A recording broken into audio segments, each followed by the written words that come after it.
अर्पिता की शादी के ठीक एक दिन पहले सगाई का फंक्शन था। उसके ससुराल वाले जबरदस्ती उसे खिलाने पिलाने में लगे हुए थे।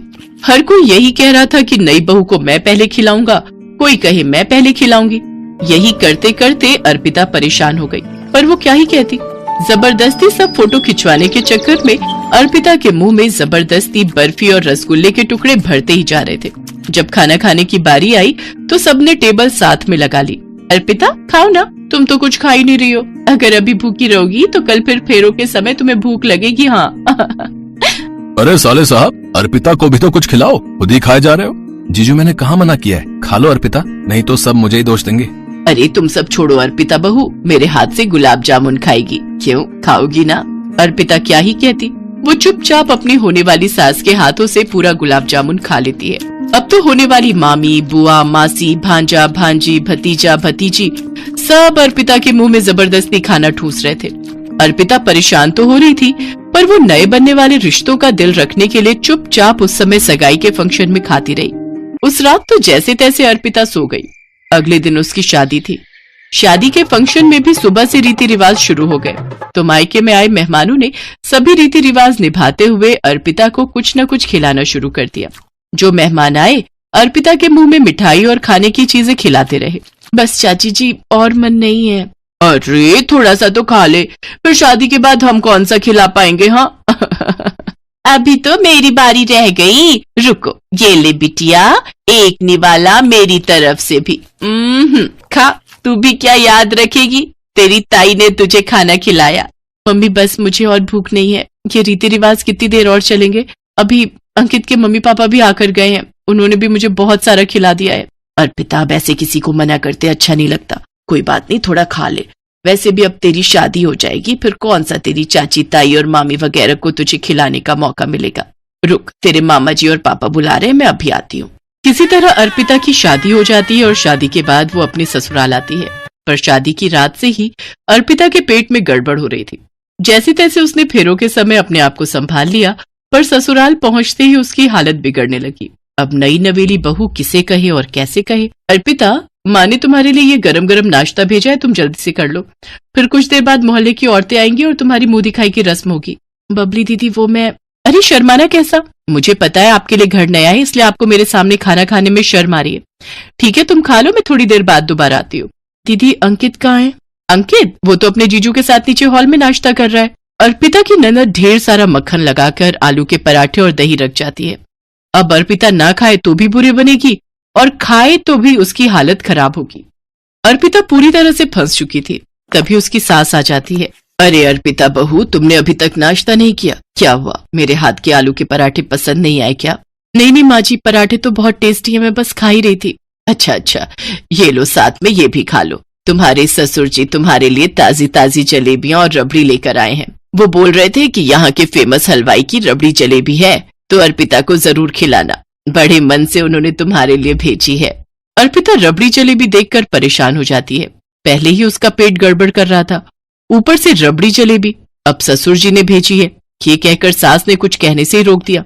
क्या करे और क्या ना करे, जबरदस्ती सास मुंह में रबड़ी जलेबी ठूसे जाए।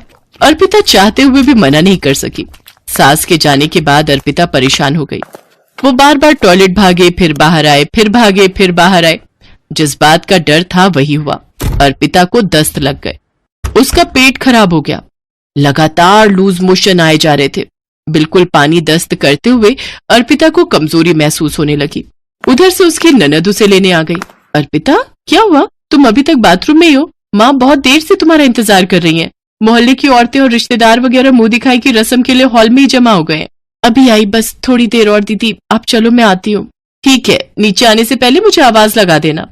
ननद चली गई, पर अर्पिता के मोशन रुकने का नाम ही नहीं ले रहे थे।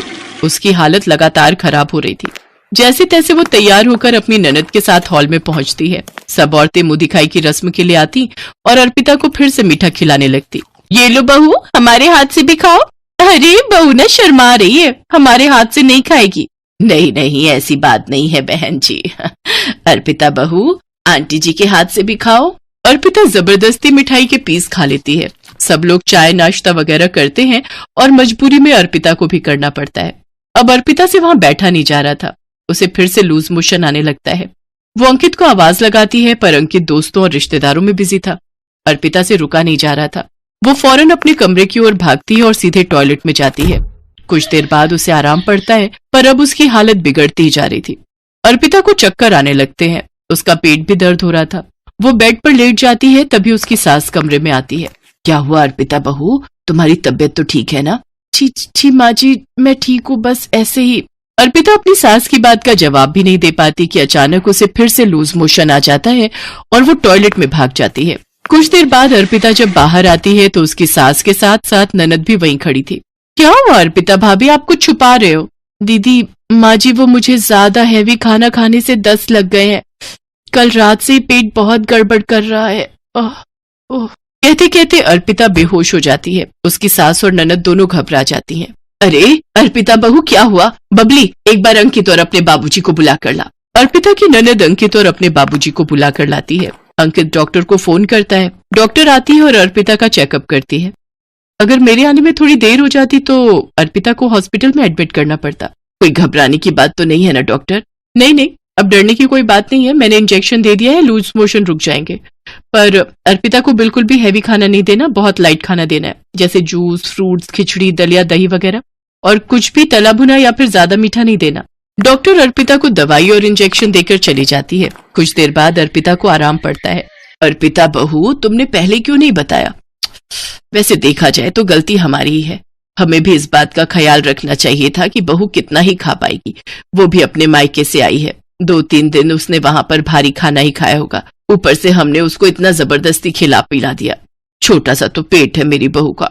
हाय मेरी लाडो, देखो चेहरा कैसे मुरझा सा गया है। माँ, मैं अभी अर्पिता के लिए फलों का जूस निकाल कर लाती हूँ। सॉरी अर्पिता, मैं भी तुम्हारा ख्याल नहीं रख सका। बहू, जब तुम्हारा पेट खराब था तो तुम मना कर देती। तुमने हम सबका दिल रखने के लिए हमारी लाई हुई चीजों को बिना कुछ कहे खा लिया, ताकि हमें बुरा न लगे। कमला, हमारी बहू बहुत संस्कारी और समझदार है। जीती रहो बहू, घबराओ नहीं, तुम जल्दी ठीक हो जाओगी।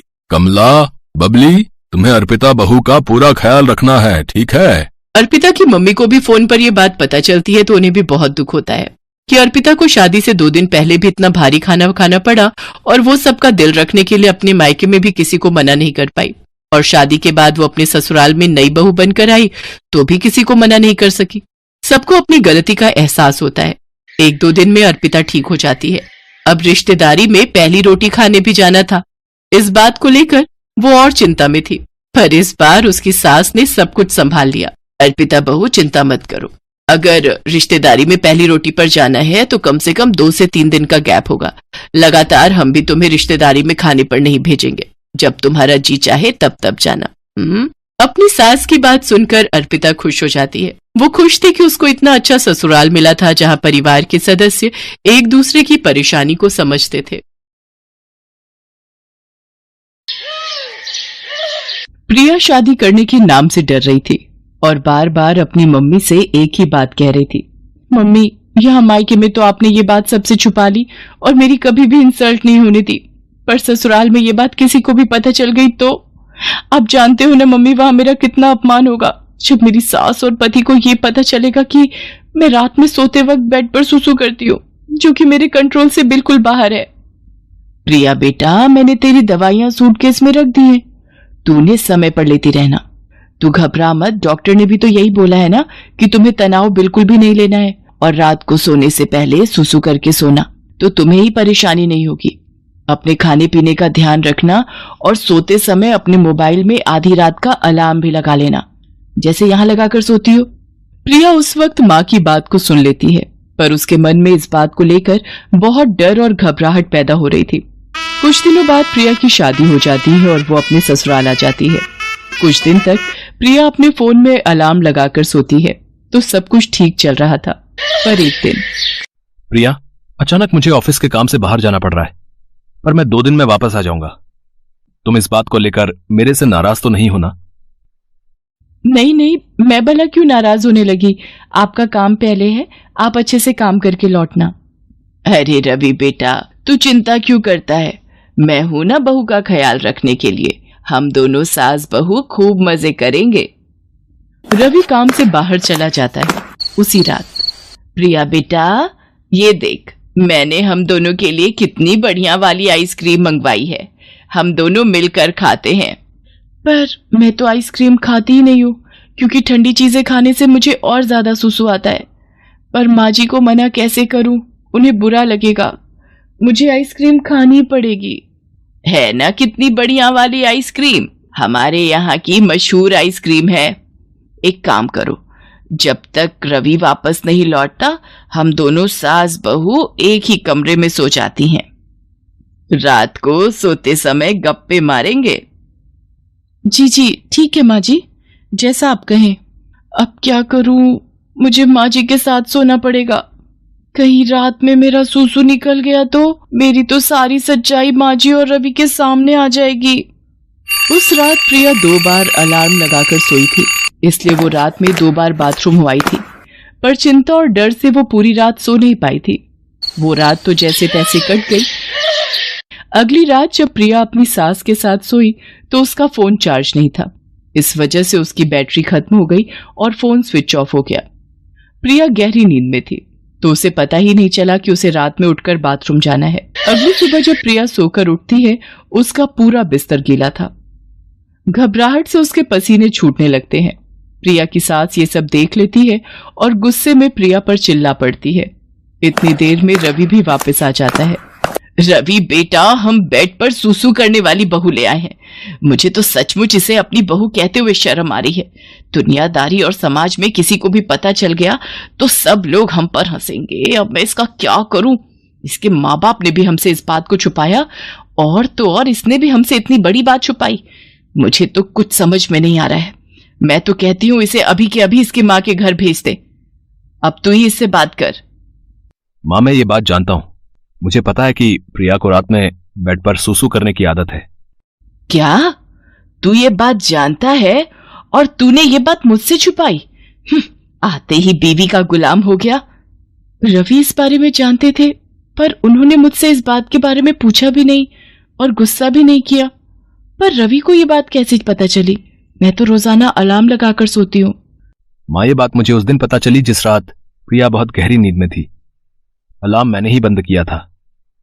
तब मैंने देखा प्रिया के आसपास बिस्तर गीला हो रहा था। मैं उसी वक्त समझ गया था। प्रिया, तुम्हें याद होगा जब उस दिन तुमने मेरे उठते से ही बेडशीट चेंज कर दी थी ताकि मुझे पता न चले। माँ, प्रिया की नजर से सोचो, वो खुद इस आदत से कितनी शर्मसार होती होगी। शायद ये कई रातें सो भी नहीं पाई है। माँ, आप जानती हो इस आदत की सबसे बड़ी वजह तनाव है। आप तो खुद कहती हो किसी भी बीमारी की सबसे बड़ी वजह चिंता होती है। और माँ, हम कितनी बीमारियों का शिकार होते हैं, पर उन्हें ठीक करने के लिए इलाज के साथ साथ हमें अपनों के सहयोग की भी तो जरूरत होती है। तभी तो हम बीमारी से लड़कर ठीक हो पाते हैं। माँ, इस वक्त प्रिया जिस जगह खड़ी है शायद हम दोनों उसका अंदाजा भी नहीं लगा सकते। इस वक्त प्रिया को हम दोनों के सहयोग की बहुत जरूरत है। अच्छा माँ, एक बात बताओ, अगर यही आदत मुझ में होती तो फिर तुम क्या करती? मेरे ठीक होने में मेरी मदद करती या फिर मुझ पर गुस्सा करके मुझे घर से निकाल देती? माँ, अगर आप प्रिया को इस घर में नहीं रख सकती तो मैं प्रिया को लेकर कहीं और चला जाऊंगा। रवि की बातों को सुनकर प्रिया की आंखों में आंसू भर आते हैं और वो रो पड़ती है। सचमुच रवि एक अच्छा पति होने के साथ साथ एक अच्छा इंसान भी था। मुझे माफ कर दे बेटा, तू ये घर छोड़कर चला जाएगा तो मैं किसके सहारे रहूंगी? मुझसे बहुत बड़ी गलती हो गई प्रिया बहू, मुझे माफ कर दो। मुझे तुम्हें समझना चाहिए था, न कि तुम्हारी कमी को ढूंढना चाहिए था। एक माँ होकर भी मैं तुम्हारी परेशानी को समझ नहीं पाई। नहीं माँ जी, आप मेरी माँ हो और माँ कभी अपने बच्चों से माफी नहीं मांगती। मैं सचमुच कितनी भाग्यशाली हूँ जो मुझे पति के रूप में रवि और माँ के रूप में आप मिले। प्रिया अपनी सास के गले लग जाती है। ये देखकर रवि भी बहुत खुश होता है। प्रिया अब रात में तरल पदार्थ ज्यादा नहीं लेती थी और समय पर सोती थी। प्रिया रात में कभी अलार्म से न उठ पाए तो रवि उसे उठा देता था ताकि प्रिया को रात में